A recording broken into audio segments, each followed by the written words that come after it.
A defesa do Evangelho, o dia em que Paulo repreendeu a Pedro. Tema da mensagem, à luz de Gálatas, capítulo 2, a partir do verso 11. Quando, porém, Cefas veio a Antioquia, resisti-lhe face a face, porque se tornara repreensível. Com efeito, antes de chegarem alguns da parte de Tiago, comia com os gentios. Quando, porém, chegaram, afastou-se, por fim, veio apartar-se temendo os da circuncisão. E também os demais judeus dissimularam com ele, a ponto de o próprio Barnabé ter se deixado levar pela dissimulação deles.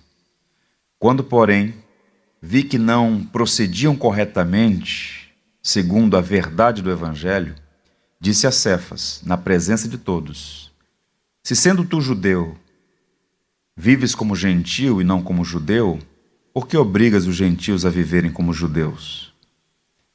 Nós, judeus, por natureza e não pecadores dentre os gentios, sabendo, contudo, que o homem não é justificado por obras da lei, e sim mediante a fé em Cristo Jesus. Também temos crido em Cristo Jesus para que fôssemos justificados pela fé em Cristo e não por obras da lei, pois por obras da lei ninguém será justificado. Mas se procurando ser justificados em Cristo, fomos nós mesmos também achados pecadores, dá-se ao caso de ter Cristo ministro do pecado? Certo que não. Porque se torno a edificar aquilo que destruí, a mim mesmo me constituo transgressor. Porque eu, mediante a própria lei, morri para a lei, a fim de viver para Deus. Estou crucificado com Cristo, logo, já não sou eu quem vive, mas Cristo vive em mim. E esse viver que agora tenho na carne, vivo pela fé no Filho de Deus, que me amou e a si mesmo se entregou por mim. Não anulo a graça de Deus, pois se a justiça é mediante a lei, segue-se que morreu Cristo em vão. Que o Senhor nos abençoe. A carta aos Gálatas é um tesouro, é uma joia da nossa fé. É interessante como no decurso da história Deus usou esse documento, essa carta, essa síntese do Evangelho para transformar muitas vidas. Se você fizer uma leitura nos anais da história, vai perceber que muitas pessoas foram alcançadas, transformadas, salvas a partir da leitura da carta aos Gálatas, a partir da pregação de alguma porção da Escritura, desse texto da carta de Paulo aos Gálatas. Era a carta preferida, por exemplo, de Martinho Lutero. A conversão de Lutero se deu num processo, à medida que ele ia lendo Hebreus, Salmos, Gálatas, Romanos. Ele dizia que era a sua carta preferida. Foi, de fato, o grito da reforma, a carta aos Gálatas. E muitos teólogos chamam essa carta de a carta da liberdade, pois o coração da mensagem é a liberdade da graça, do Evangelho da graça. E esta carta aos Gálatas, escrita pelo apóstolo Paulo, para muitos o primeiro documento do Novo Testamento, há uma controvérsia se foi Gálatas ou 1 Tessalonicenses, o fato é que é uma carta antiga, das primeiras escritas por Paulo. E aqueles irmãos estavam sendo tentados, e muitos deles cederam, a um grupo de pessoas que se apresentavam como judaizantes. Eram judeus étnicos, que se converteram à fé cristã, ou supostamente se converteram à fé, mas que estavam viajando pelas províncias do Império Romano e perturbando algumas igrejas com um discurso que era um insulto à mensagem do Evangelho. Basicamente, o que eles ensinaram era o seguinte, que para alguém ser salvo, os gentios, os não-judeus, era preciso algumas práticas próprias do judaísmo. Aquelas regras dietéticas, a guarda do sábado, a circuncisão.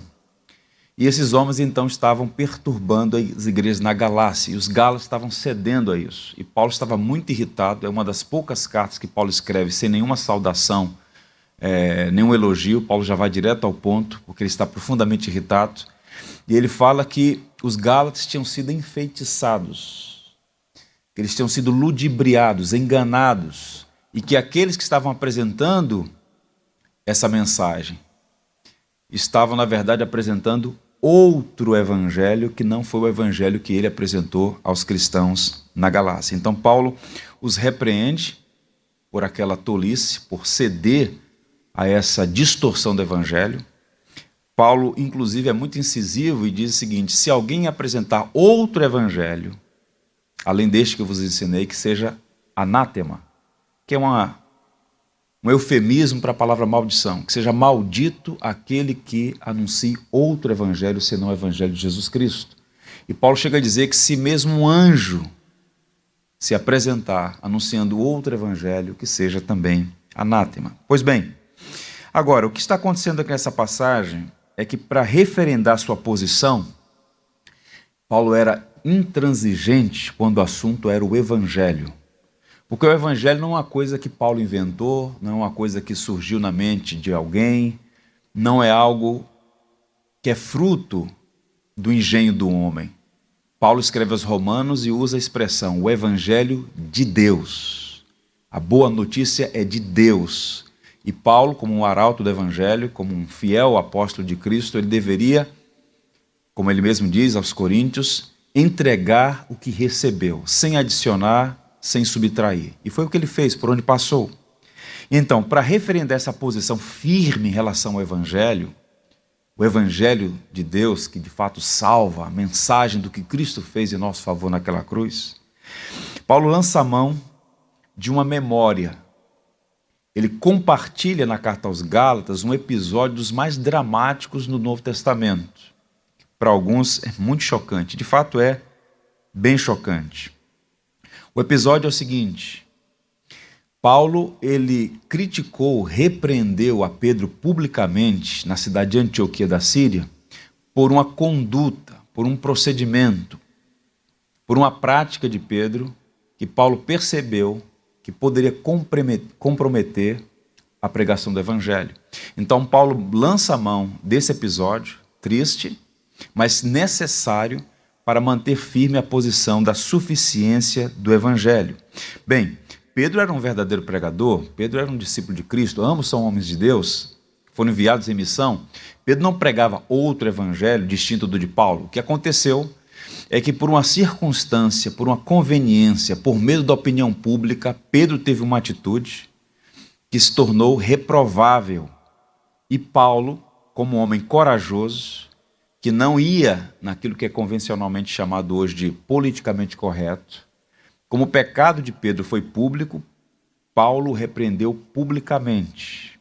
E ele lança a mão dessa passagem aqui, desse momento, para referendar o que ele está dizendo aos Gálatas.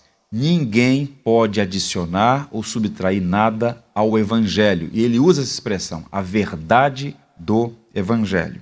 Eu queria a sua atenção, eu reitero aqui, Pedro, apóstolo de Cristo, que sabia, pela própria experiência que ele teve na conversão, como testemunho da conversão de Cornélio, primeiro gentil convertido em Atos capítulo 10, que a salvação é pela graça somente.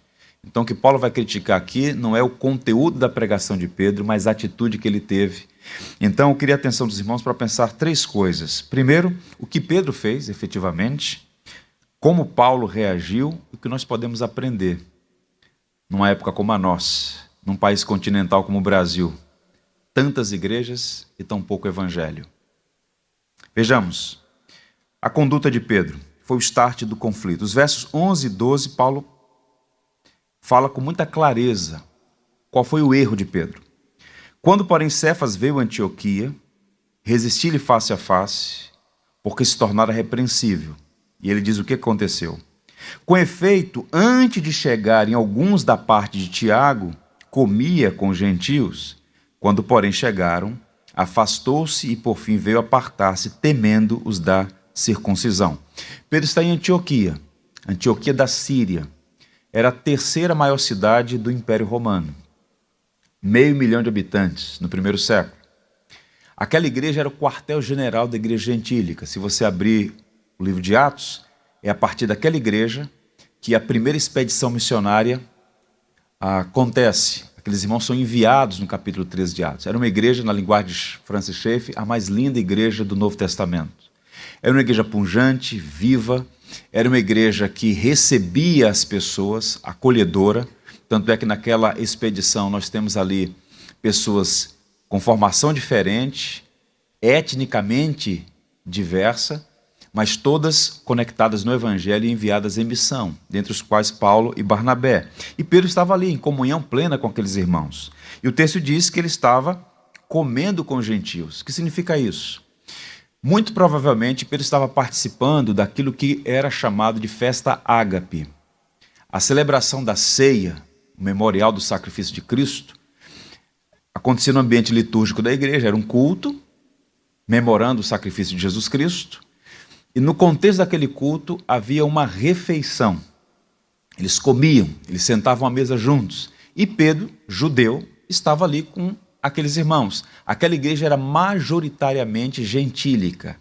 Ela era composta de pessoas que não eram de tradição judia, não eram judeus étnicos. E Pedro estava bem com eles. Até que, diz o texto, chegou um grupo da parte de Tiago. Eles se apresentaram como da parte de Tiago. Quem era Tiago? O irmão do Senhor, que era, a essa altura, o líder da igreja em Jerusalém, o homem que presidiu o concílio de Jerusalém, em Atos 15.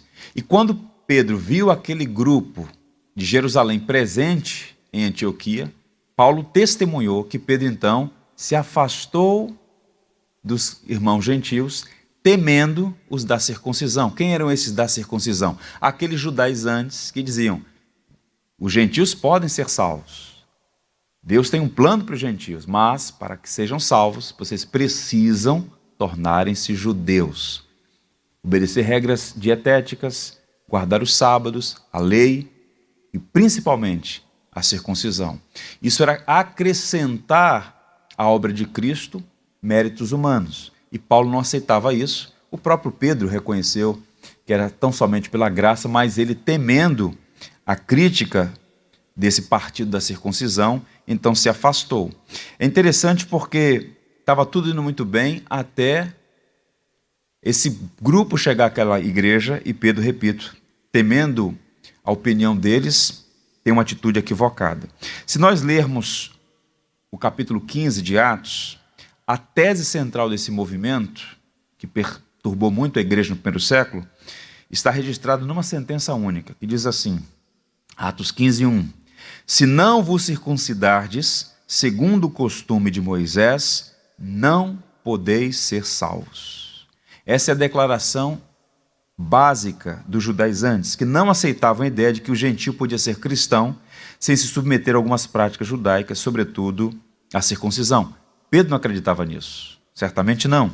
A própria experiência que ele teve na casa de Simão, o curtidor, em Atos 10, Pedro estava na casa de Simão, o curtidor, diz o texto lá em Atos, aguardando a refeição, quando ele tem aquela experiência, aquele sonho, e o que fica evidente naquela mensagem, a ida dele a Cornélio, todo o processo da conversão de Cornélio, é que de fato a salvação é pela graça. Deus está salvando os judeus e gentios da mesma maneira, não por prática da lei, não por observância da lei, mas tão somente pela fé em Jesus Cristo. E em Atos 15, quando surge o concílio, a igreja é chamada para debater o assunto, qual é a conclusão que eles chegam? Eles chegam à conclusão a partir da audição de algumas testemunhas. Uma das pessoas que falam naquele concílio, além de Barnabé, Paulo, é o próprio Pedro. Diz assim os versos 10 e 11 do capítulo 15. Agora, pois, por que tentais a Deus, pondo sobre a serviço dos discípulos um jugo que nem nossos pais puderam suportar, nem nós? Pedro está dizendo isso. Mas cremos que fomos salvos pela graça do Senhor Jesus, como também aqueles o foram. Então Pedro tinha convicção de que o judeu era salvo da mesma maneira que o gentio. Não é a lei que salva, não é guardar o sábado, não é se submeter à circuncisão, não é comer esta ou aquela refeição. Não, é tão somente a graça de Deus em Jesus Cristo, na sua perfeita obra na cruz do Calvário. Pedro tinha esse entendimento. E aquela experiência lá na casa de Simão Curtidor, a conversão de Cornélio, consolidou essa convicção. No entanto, Esse que é o ponto e objeto da crítica de Paulo. A despeito de estar convencido dessa gloriosa verdade, o texto diz no verso 12 de Gálatas, capítulo 2, que ele veio apartar-se temendo os da circuncisão. E por que Paulo está repreendendo a Pedro publicamente aqui? Porque o que está em jogo aqui não é uma disputa periférica, não é uma questão secundária. Pedro estava, ainda que inadvertidamente, ainda que não intencionalmente, reconstruindo o muro de inimizade que Cristo havia derrubado na cruz. Na obra de Jesus Cristo, Deus fez um único povo. Judeus e gentios são um único povo em Jesus Cristo. E ao afastar-se dos gentios, temendo os da circuncisão, Pedro estava erguendo novamente aquela separação que havia entre judeus e gentios. Ou seja, Pedro estava prestando um desserviço. E a motivação dessa dissimulação foi, repito, o medo da opinião dos judeus de Jerusalém. Foi o medo que causou a queda de Pedro. E a grande lição é a seguinte, irmãos: o medo de ser julgado pelos homens pode nos fazer negar as verdades mais fundamentais do Evangelho e estrangular nossa consciência. Ontem nós ouvimos o pastor Evgeny. Ele disse para nós, eu perguntei, se você pudesse deixar um pedido de oração aos cristãos no Brasil, o que você pediria em favor dos cristãos na Rússia? Ele disse, entre outras coisas, que recebamos graça para os tempos de provação que estão a acontecer, estão surgindo. Porque observe, quando todo o vento é favorável, quando é moda ser cristão, qualquer um pode professar fé sem de fato ter convicções. Agora, quando os ventos são contrários, a opinião pública, nós precisamos posicionar. Ele mesmo teve toda a sua família, envolvida em processos políticos, os avós, os bisavós assassinados, ele nasceu no exílio, na Sibéria, então a família toda marcada por sofrimentos decorrentes de convicções. E muitos daqueles pastores, muitos deles batistas, quando eram sugestionados a retroceder, diziam, se me soltarem, eu vou continuar pregando a Cristo. Convicção. A gente não pode sacrificar a consciência por conta da opinião pública. E nós estamos já vivendo no cenário no Brasil, situações em que está surgindo o novo martírio. Talvez não passemos imediatamente pela experiência do aprisionamento, do confisco de bens, da morte, mas o que é o novo martírio? Você vai ter que sacrificar, se possível, se necessário, a carreira por conta da sua fé. Estaria disposto a fazer isso? Se indispor com familiares, com parentes, por causa de convicções de fé? O que Paulo está repreendendo a Pedro aqui é o seguinte: se você, essa sua conduta dissimulada, está comprometendo o Evangelho no seguinte sentido, você está referendando a ideia de que um gentio precisa tornar-se judeu para ser salvo. E você sabe que isso está errado. O seu problema não é de consciência, de convicção. O seu problema é o medo da opinião pública. E Pedro, então, é repreendido publicamente por Paulo. Vejam como essas coisas são absolutamente atuais. O John Stott, comentando essa passagem, diz o seguinte: ele, Pedro, continuava crendo no Evangelho. E não está sob suspeição aqui a crença de muitos cristãos no Brasil. Há convicções que são inabaláveis para quem de fato teve uma experiência genuína de conversão. Então Stott diz, ele continuava crendo no Evangelho, mas falhou na sua prática. Sua conduta não se ajustou com o Evangelho. Ele virtualmente contradisse o Evangelho com sua atitude, porque lhe faltou coragem nas suas convicções. O resultado foi que houve uma dissimulação que seduziu inclusive a Barnabé. Paulo diz no verso 13, e também os demais judeus dissimularam com ele, a ponto de o próprio Barnabé ter se deixado levar pela dissimulação deles. Portanto, ainda que não tivesse sido a intenção de Pedro, ao abandonar a coerência em nome da conveniência, ele estava induzindo outros ao erro e criando um grave problema para a igreja de Jesus Cristo. Então, fica aí a cargo da imaginação dos irmãos, como é que os cristãos gentios se sentiram ao ver aquela atitude de Pedro. Tente imaginar, eles estavam sentados à mesa, compartilhando do evangelho, alegrando-se um com o outro, e de repente Pedro se afasta. Pedro, temendo da circuncisão, os despreza. Houve uma recaída. E Pedro incorreu em alguns erros aqui. Pedro agiu como hipócrita. Ele fingiu aos olhos dos judaizantes que estava se afastando dos gentios por fidelidade, mas era medo da crítica. Segundo, Pedro desviou outras pessoas pelo mesmo caminho. Até Barnabé foi envolvido naquela dissimulação. Ele era um líder, Barnabé, um dos líderes da igreja de Antioquia, e certamente sua atitude deve ter causado um grande mal-estar naquela congregação. Uma aplicação imediata para nós aqui é a seguinte, irmãos. Um líder nunca é neutro. Liderança é influência, e Pedro influenciou a muitas pessoas, para o bem ou para o erro. Um autor chamado Wendell Phillips, em uma reunião abolicionista, anti-escravagista, no ano de 1852, em Massachusetts, ele cunhou uma expressão que ainda hoje é usada por muitos conservadores sobre o valor da liberdade. Ele disse o seguinte: o preço da liberdade é a eterna vigilância. Então, o que Paulo está percebendo ali com aquela capacidade de ver as coisas, com a visão e discernimento que lhe eram características, é que o que estava em jogo não era simplesmente um erro periférico, mas a próprio evangelho. E Pedro estava envolvido naquele processo e Paulo não deixou de repreendê-lo e o fez.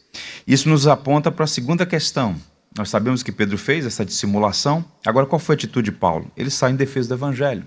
No verso 14, veja: quando, porém, vi que não procediam corretamente segundo a verdade do evangelho, o que é que ele faz?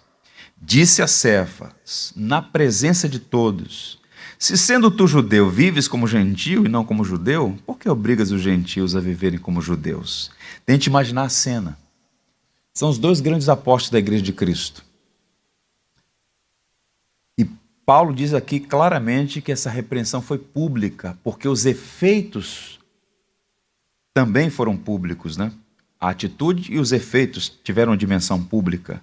Então, observe, Paulo não hesitou, nem mesmo por deferência ao que Pedro era. Ele reconhecia que Pedro era um apóstolo de Jesus Cristo, que realmente foi designado como apóstolo antes dele. Capítulo 1, verso 17 da Carta aos Gálatas, Paulo fala sobre isso. Sabia que Pedro era uma das colunas da igreja, ele diz isso no verso 9, a quem Deus confiara o evangelho para os da circuncisão.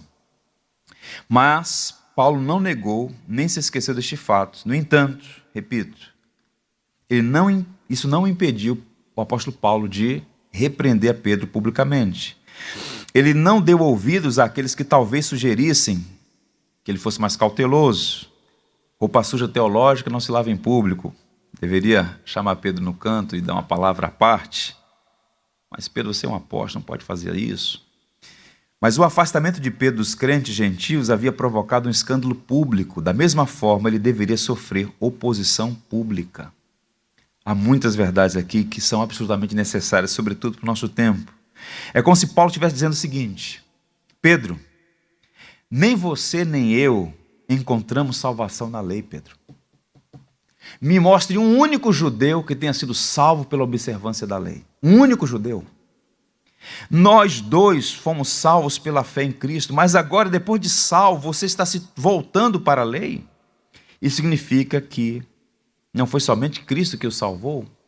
Pedro está então sendo apertado por Paulo ali, sendo repreendido por Paulo. Essa passagem comentada por Dr. Lloyd Jones é interessante. Se Paulo não tivesse colocado contra Pedro naquele dia, toda a igreja teria derivado para a água parada, estagnando, ou então haveria uma permanente rixa entre o cristianismo gentil e judeu. Um só Senhor, mas duas mesas. Um cristianismo para os judeus e um cristianismo para os gentios. E a pergunta é, por que Paulo repreende a Pedro publicamente? Não foi um descontrole emocional.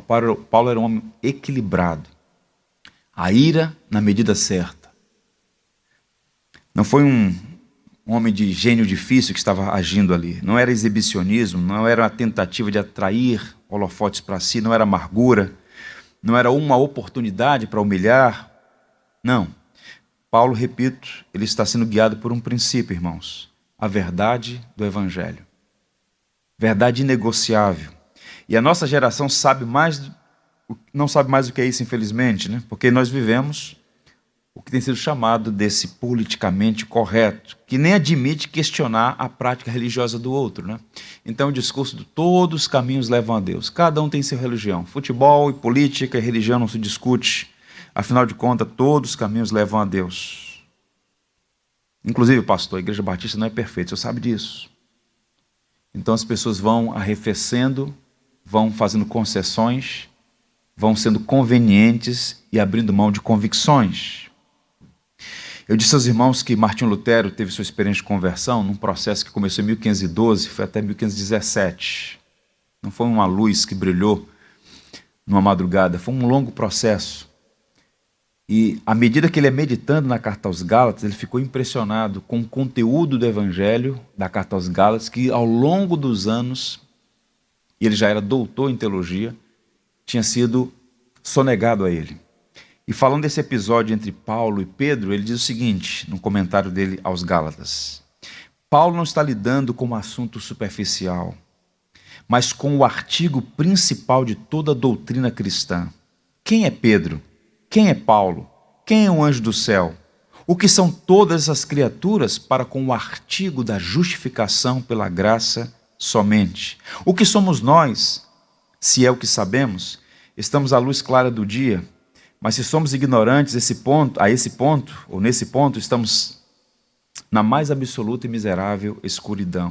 Ele está falando sobre a verdade do Evangelho. E se você fizer a leitura dessa carta, eu recomendo aos irmãos, nós vamos estudá-la aí no decurso desses próximos 3 meses, o coração da carta aos Gálatas é a justificação pela graça mediante a fé, que pode ser resumido nas seguintes palavras: a justificação é o ato de Deus de declarar justo o ímpio sem comprometer sua justiça, pois é atribuída ao transgressor gratuitamente a justiça de Cristo. Esta graça é concedida mediante a fé em Cristo, com base exclusiva na sua obra vicária, penal, substitutiva na cruz do Calvário. Pedro estava contradizendo o Evangelho pela atitude que teve, negando convicções por conta de conveniências. E Paulo está afirmando mais uma vez que aquilo era um erro. E ele foi então repreendido publicamente. Porque o ponto central é, um gentio e um judeu, ambos são salvos da mesma maneira, crendo na obra de Cristo. Quando você um dia disse publicamente: eu creio que Jesus Cristo é o Filho de Deus, eu aceito a Jesus Cristo como meu Senhor e Salvador, a nomenclatura pode mudar, mas o que um genuíno cristão está fazendo, ou dando sinais de que essa obra aconteceu no seu coração, é basicamente confiando que o que Cristo fez é suficiente para a sua salvação. Nós somos transgressores, nascemos mortos em nossos delitos e pecados, inabilitados a dar um passo na direção de Cristo. Mas o Espírito da graça usa a pregação do Evangelho para infundir uma fé salvadora no nosso coração. Regenera o nosso coração, nos habilita a crer, a nos arrepender. E quando confiamos em Cristo, nossos pecados são perdoados e a justiça de Cristo é imputada a nós. Só Cristo cumpriu a lei. E quando nós cremos em Cristo, a justiça dele é atribuída a nós. E somos então justificados pela graça mediante a fé. Esse é o ponto, esse é o coração da mensagem que Paulo está então apresentando aqui. E por conta dessa atitude de Pedro, ele repreende o apóstolo Pedro, porque Paulo estava fazendo uma defesa do Evangelho. Somos salvos pela graça mediante a fé. Quais são as implicações para nós? Eu queria sua atenção para mostrar aos irmãos como esse conflito, essa situação, nos ajuda a enxergar algumas verdades muito oportunas para o nosso tempo. Primeiro, A comunhão cristã não anula a necessidade de repreender erros doutrinários e desvios de conduta. A verdade não pode ser sacrificada em nome da comunhão. Seria menos trabalho para Paulo fingir que nada estava acontecendo ou falar com Pedro à parte, passar pano. Não é isso que Paulo fala, porque ele sabe que custaria muito caro. O que está em jogo aqui é a honra de Cristo, é o Evangelho. É sempre muito difícil e muitas vezes doloroso corrigir pessoas. Não é fácil repreender o pecado de alguém. Todavia é preciso fazê-lo para o bem das pessoas envolvidas e para o bem da igreja. A falta de disciplina é falta de amor. E é por conta da falta de disciplina que muitas igrejas estão adoecidas. As igrejas vão aceitando, tolerando todo tipo de erro doutrinal em nome da diversidade. Há questões periféricas que nós não precisamos entrar em conflito por conta delas. Mas naquilo que é central, nós não podemos abrir mão. Eu disse aos irmãos, pregando aqui em Atos 17, que nós não precisamos ser grosseiros com as pessoas, mas nós precisamos ser firmes. É o que Paulo está sendo aqui. Paulo não está sendo grosseiro, estúpido, mas ele está sendo firme. E repreender pessoas envolve amor e firmeza.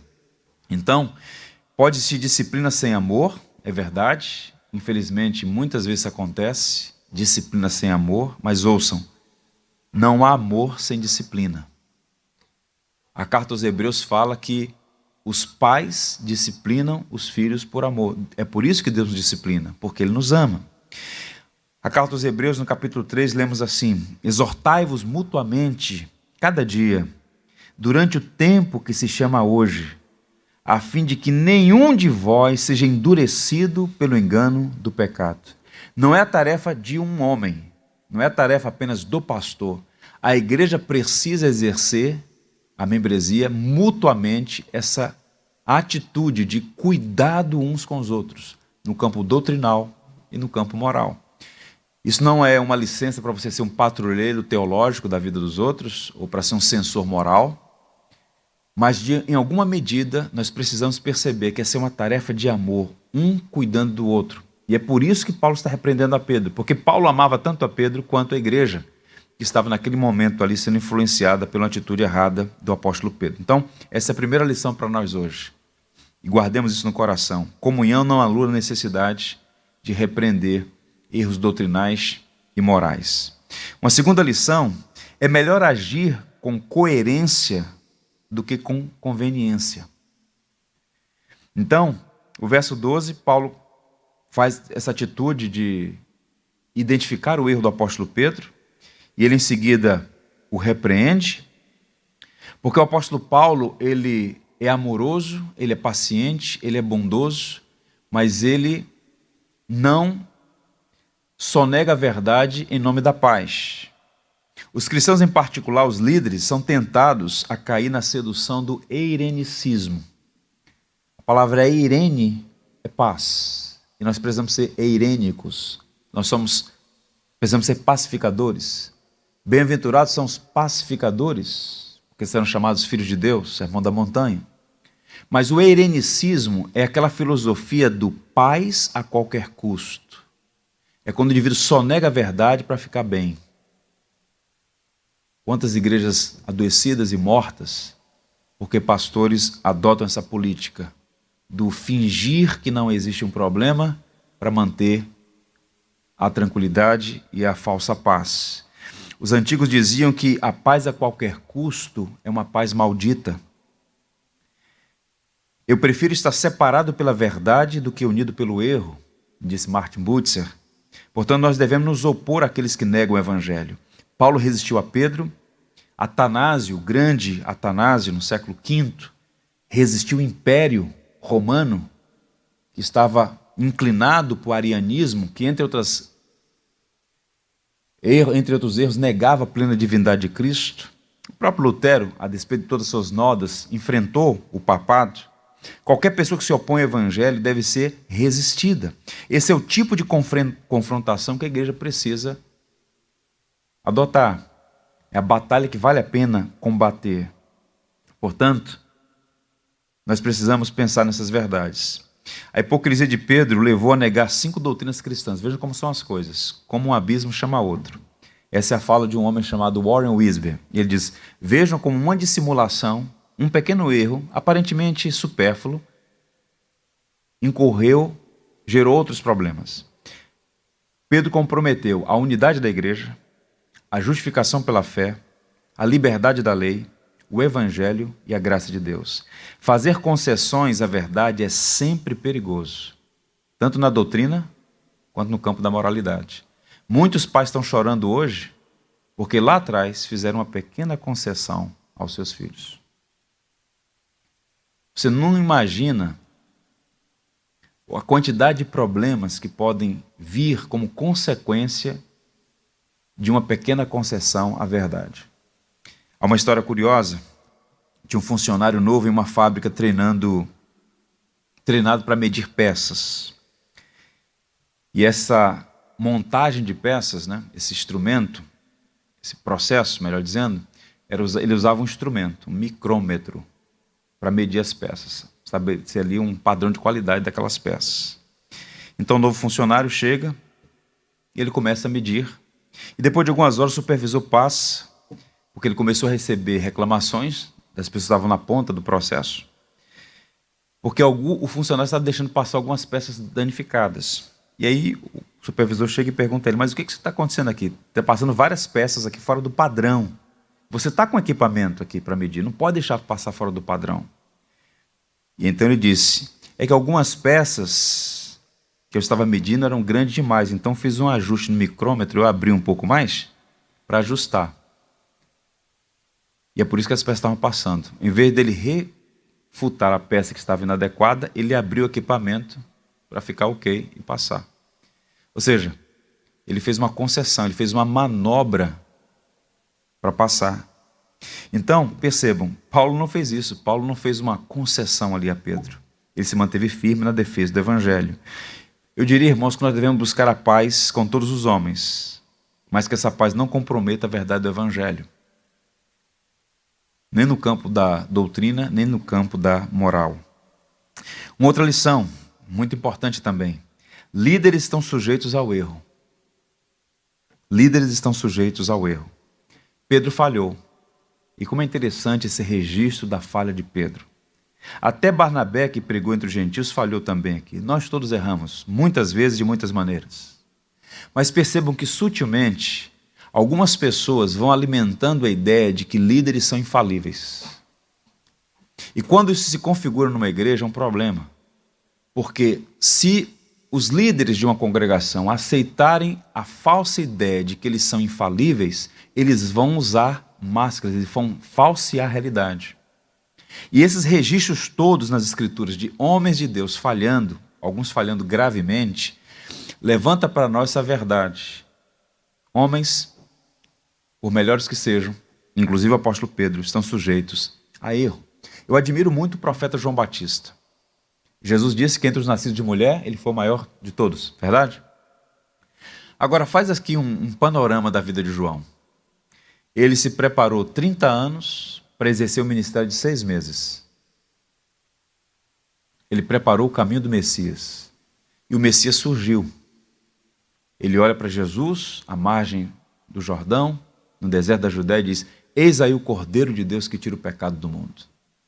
Houve logo uma controvérsia entre os discípulos de João e de Jesus, e João disse logo para eles: olha, fiquem tranquilos, eu não estou amargurado, eu não sou o noivo, ele é o noivo, a glória é dele, convém que ele cresça ou diminua. João é um profeta de Deus, ele sabia que ele era o precursor do Messias. Mas logo depois, João é preso, levado para a prisão de Maquera, colocado num calabouço. E aí o texto diz que 2 dos seus discípulos mais próximos vão até João. E João faz uma pergunta, ou envia uma pergunta a Jesus, que aponta para o que eu estou dizendo aqui. Mesmo João, sendo um grande profeta, um homem de Deus, ele incorreu num erro. A pergunta que João enviou, através dos seus emissários, foi a seguinte: pergunta a Jesus se ele é o Messias, ou devemos aguardar outro? O que aconteceu? João foi alcançado pela dúvida naquela prisão. Porque João não queria ser o Messias, ele sabia que não era o Messias. Mas se o Senhor estava inaugurando um reino, que ele fosse pelo menos o primeiro-ministro. Mas João estava preso e Jesus nem sequer foi visitá-lo. E qual foi a resposta de Jesus aos discípulos de João? Diga a João que os cegos enxergam, que os coxos andam, que os paralíticos estão sendo curados, que aos pobres está sendo pregado o reino dos céus. E o texto silencia, e João então assume a sua missão, não é? Ele entende que cumpriu a sua missão, e ele então sofre o martírio, e ele então, certamente, por inferência, entendeu que de fato Jesus Cristo era o Salvador, o Messias. Mas o que fica sutilmente apontado é que João também incorreu em erro. Então os líderes erram. Essa cultura infantilizada de cultivar ídolos, pastores são humanos e como tal estão sujeitos a erros e falhas. Ainda há pouco fiz aqui uma memória, lembrei aqui, uma homenagem, uma oração em favor da família do pastor Jesse, um homem notável, mas certamente tinha os pés de barro, certamente cometeu erros na sua trajetória. Então, é sempre bom lembrar disso. Pastores precisam ser referências doutrinais e morais para a igreja, homens de Deus, mas todos estão sujeitos a erro. Uma quarta lição: somos incapazes de obter justificação diante de Deus por nossos próprios esforços. O verso 21, Paulo diz: não anulo a graça de Deus, pois se a justiça é mediante a lei, segue-se que morreu Cristo em vão. Em outras palavras, o que Paulo está dizendo é o seguinte: é impossível ser justificado, salvo mediante a prática da lei. A igreja evangélica brasileira, ela é semi-pelagiana, uma palavra esquisita que significa basicamente o seguinte: é a ideia de que Deus fez a sua parte para nos salvar e que agora a outra parte depende de você. Essa é uma mentalidade pagã, essa é uma mentalidade estranha ao conteúdo do evangelho. Você não é salvo pelo que faz, você é salvo pelo que Cristo fez. O evangelho não é um conselho, faça isso e você será salvo. O evangelho é um anúncio, é uma mensagem do que Deus fez para nos salvar. É bem verdade que você é exortado a se arrepender, é exortado a crer, e devemos nos arrepender e crer. Ai de nós se não nos arrependermos e crermos no evangelho. No entanto, até o ato de crer e se arrepender também são dons de Deus. É sinal da sua graça. Todo o processo, do início ao fim, é dom de Deus. Só houve um homem que cumpriu a lei, Jesus Cristo. E quando você crê em Jesus, lhe é atribuída uma justiça que não é sua, é dele. Paulo, quando escreve sobre isso aos Romanos, ele usa o exemplo de Abraão. Abraão creu no Senhor, e isso lhe foi imputado como justiça. Ele creu pela fé que o Senhor lhe daria um filho, quando todas as circunstâncias eram desfavoráveis ao cumprimento da promessa. Então, crer na palavra de Deus, num ato de fé, que também não é uma obra que ele produziu no próprio coração, foi um sinal de que Abraão estava entre aqueles que foram salvos pela justiça de Cristo. O próprio Jesus disse isso: Abraão viu o meu dia e se alegrou. Abraão confiou naquilo que Deus estava fazendo, iria fazer. Nós confiamos naquilo que Deus fez em Jesus Cristo. Então, qual é o propósito da lei? A lei não tem como propósito salvar. A lei é a espada que fere o nosso coração. A lei nos mostra claramente a nossa vileza, a nossa inabilidade para salvar a nós mesmos. Porque Cristo resumiu tudo em 2 mandamentos. Vocês estão aí com a lista de mandamentos, ok? Vou resumir em 2 apenas. Amar a Deus sobre todas as coisas e ao próximo como a si mesmo. Quem de vocês ama a Deus sobre todas as coisas e ao próximo como a si mesmo? Ninguém. Só um homem amou a Deus sobre todas as coisas e ao próximo como a si mesmo: Cristo. De modo que você não pode ser salvo cumprindo a lei. Isso não é uma licença para pecar, porque à medida que somos salvos pela graça, obedeceremos à lei de Deus como sinal de nossa salvação e como expressão de nossa gratidão. Aquele que me ama guarda os meus mandamentos. A graça que salva é a graça que transforma. Nós somos salvos para boas obras, salvos para uma vida de santidade. Mas você não é salvo porque é santo. Você é santo porque foi salvo. Então é uma mudança de raiz e fruto. A raiz é a graça, o fruto são as obras. Tudo isso como resultado da bondade de Deus. Uma outra lição, e a última. A justificação pela graça, mediante a fé em Cristo, é o coração do Evangelho, e você não pode se esquecer disso. Todos nós sabemos de memória João 3,16. É a miniatura do Evangelho, João 3,16. Mas há um verso que é a sinopse do Evangelho que nós também devemos guardar. Romanos 3, 24. Romanos 3, 24. Sendo justificados gratuitamente por sua graça, mediante a redenção que há em Cristo Jesus. Justificados? O que é ser justificado? Declarado justo. Não há nada contra você. Está limpo. Nada. Justo. Como isso é possível? Gratuitamente por sua graça. Não há mérito naquele que está sendo justificado. Mas é graça. Mediante a redenção que é em Cristo. Ou seja, é algo que foi atribuído a nós pela obra de outra pessoa. A redenção, a libertação.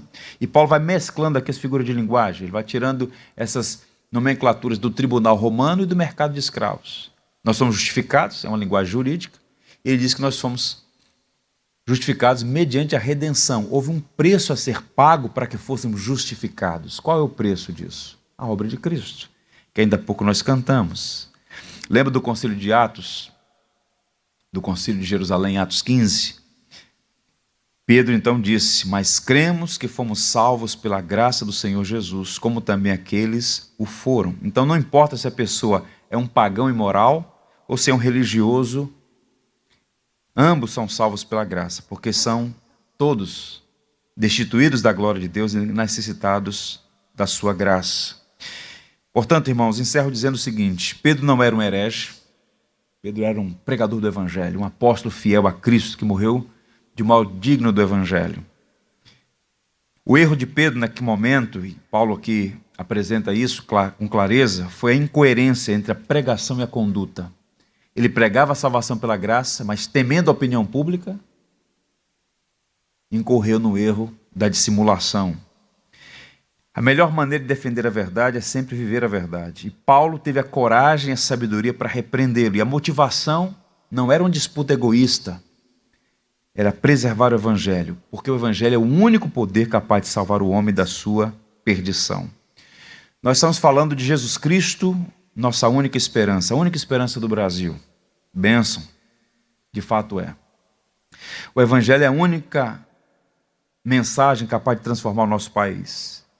E a defesa do Evangelho não é um capricho, não é coisa de fundamentalista religioso, não é um capricho de espíritos belicosos. Pregar o Evangelho da graça é um sinal de amor e compaixão. E a vitalidade da fé da igreja e a evangelização dos não cristãos depende do Evangelho.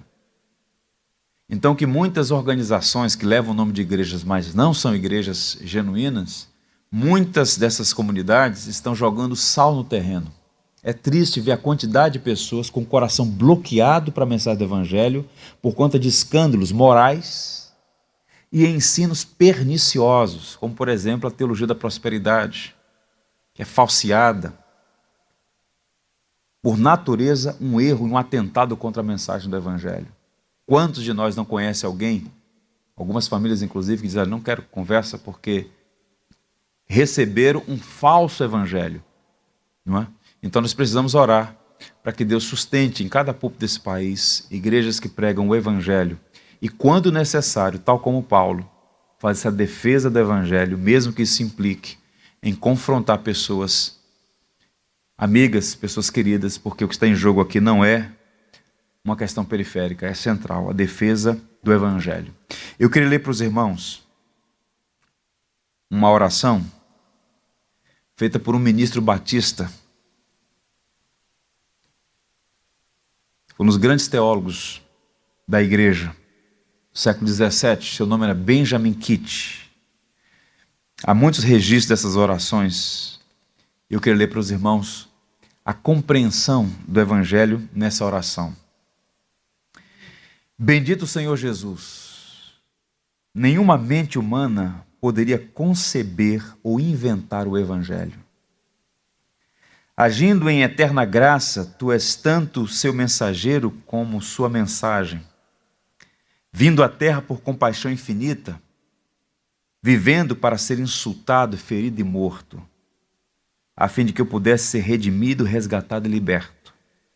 Bendito seja tu, ó Pai, por providenciar este caminho. Graças a ti eternamente, ó Cordeiro de Deus, por abrir este caminho.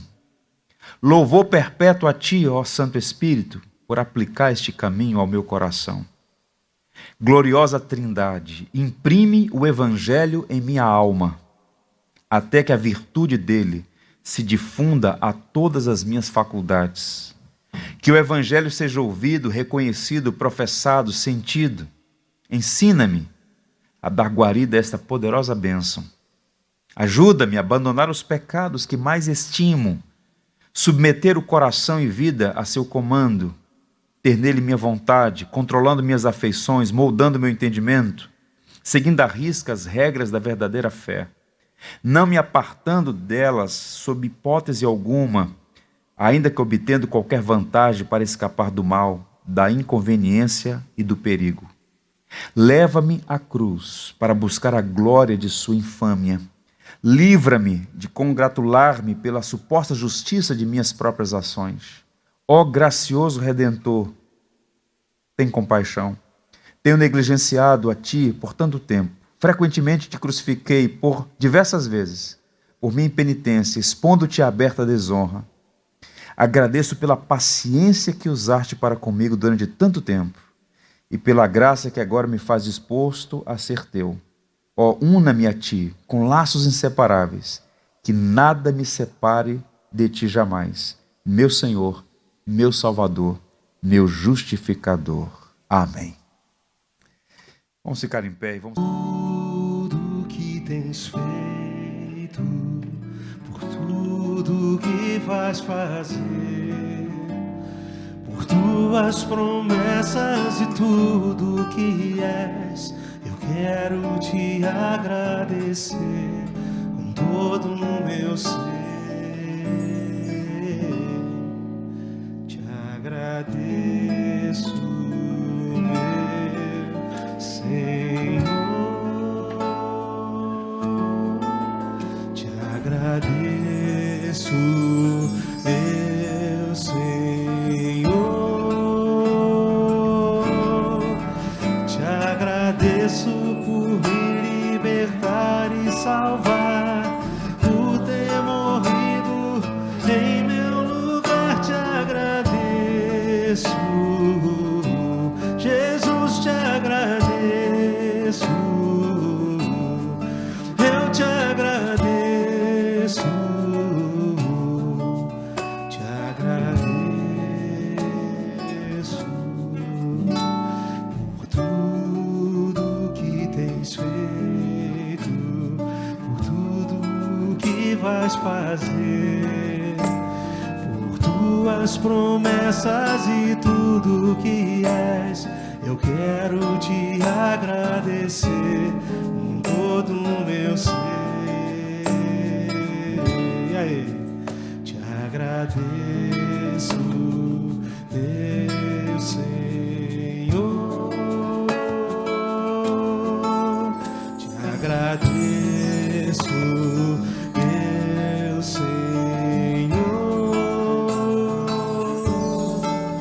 Te agradeço por me libertar e salvar, por ter morrido em meu lugar. Te agradeço,